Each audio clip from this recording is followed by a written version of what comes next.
এখন এখানে হচ্ছে আমি নিয়ম দেখাইছি কি, ডেসিমেল থেকে যে কোনো বেজে রূপান্তর, তাহলে যে কোনো বেজের মধ্যে কি 8, 2, 16 এগুলো পড়ে না? তাহলে এখন এই যে কোনো বেজের রূপান্তর তো পারার কথা। তাহলে এখন গাইড থেকে হচ্ছে সিকিউ প্র্যাকটিস করা লাগবে। মানে সিকিউ প্র্যাকটিস করার সময় যদি আটকে যাও তখন হচ্ছে আমাকে বলতে হবে। তো এখন ডেসিমেল থেকে এই পাশের সংখ্যা রূপান্তর করা শিখছি, মানে যে কোনো ডেসিমেল থেকে যে কোনো বেজের রূপান্তর, যে কোনো বেজের মধ্যে তো 8, 2, 16 এগুলো পড়ে, তাই না? তাহলে এখানের যে নিয়মটা সেই নিয়ম অনুযায়ী এগুলো রূপান্তর করা যাবে। এখন হচ্ছে দেখব এইগুলোর থেকে আমি যখন ডেসিমেলে যাব, মানে যে কোনো বেস থেকে আমি যখন ডেসিমেলে যাব তখন কি করতে হবে। তাহলে আমি এখান থেকে এখানে দিছি, তার মানে কি এই সূত্র যাবে এখান থেকে এখানে। এখন এখানে লিখছিলাম কি বেস দিয়ে গুণ করতে হবে, মাঝখানে যোগ বসাতে হবে, আর উপরে পাওয়ার দিতে হবে। এখন এটা কি হবে এটা দেখাইতেছি। সাপোজ এখানে আছে 54, এটা হচ্ছে 6 বেস থেকে আমি ডেসিমেলে নিতে চাই। এখানে কেমন করবো, তাহলে এই 54টাকে এখানে লিখি। এখন কি করতে হবে, এখানে যে 5 আছে 5 আগে লিখবো, গুণ দিব বেস দিয়ে, এই যে বেস দিয়ে গুণ দিব, 5 আগে লিখবো, বেস দিয়ে গুণ দিব, যোগ, তারপরে 4 লিখবো, তারপরে গুণ দিব বেস দিয়ে। এখন আমি কি কাজ করছি, এই 5টা লিখছি বেস দিয়ে গুণ, যোগ, তারপরে 4 লিখছি বেস দিয়ে গুণ। তো এখানে যদি আরো থাকতো তাহলে আরো যোগ দিতাম, এখন ওটা দেখাচ্ছি। তো এখন আমার এইটুকু কাজ শেষ, মানে পাওয়ার বসাতে হবে। পাওয়ার কীভাবে বসাবো, পাওয়ার হচ্ছে এই ডান দিক থেকে বসাবো, এই যে 0, 1 এরকম। তো এখন এটা অ্যান্সার কত আসে, 30 + 4 = হচ্ছে 34।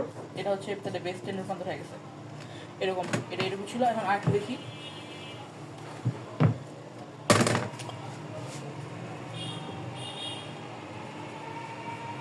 এটা বেস 9 থেকে বলছে হচ্ছে ডেসিমেলে যেতে। তো এখন এটা কীভাবে করবো, প্রথমে আগে আমি সংখ্যাগুলো লিখে নিই।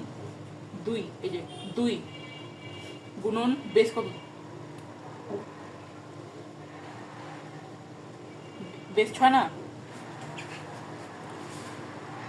এই 6 বেস দিয়ে আমি কি বলছিলাম, যে বেস এখানে 10, এই যে এখানে যে ক্রস দিছি, এই ক্রসে মানে এখানে 10-এর কোনো কাজ নাই। যখন এরকম থাকবে যে আমি এই দিক থেকে এইদিকে আসবো, মানে এই যে কোনো বেস থেকে আমি ডেসিমেলে যাব, তখন এই ডেসিমেলের কোনো কাজ আমার নাই। আমি যেই বেস থেকে যাব সেই বেস দিয়ে গুণ করতে হবে। আর আগেরটাই কি ছিল, আগেরটা হচ্ছে যখন আমি এখান থেকে এখানে গেছিলাম তখন কি করছিলাম, যেই বেজ আমি রূপান্তর করব সেই বেজ দিয়ে গুণ করতে হবে, ভাগ বা গুণ করতে হবে। তো এটা আর কি মনে রাখতে হবে। এই জন্য আমি এখানে 10-এর এখানে ক্রস দিয়ে রাখছি, 10-এর কোনো কাজ নাই। তো এখানে 9 দিয়ে গুণ করতে হবে, যে 2 লিখলাম 9 দিয়ে গুণ, যোগ এখানে 3 আছে, 3 গুণ 9 দিয়ে গুণ, মানে বেজ দিয়ে গুণ। তারপরে এভাবেই 1 গুণ 9 প্লাস এই যে 5, 5 × 9 প্লাস 0, 0 × 9।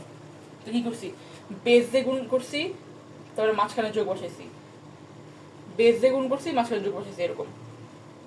এখন উপরে পাওয়ার দিতে হবে।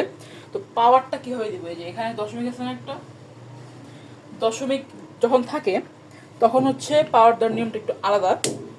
সেখানে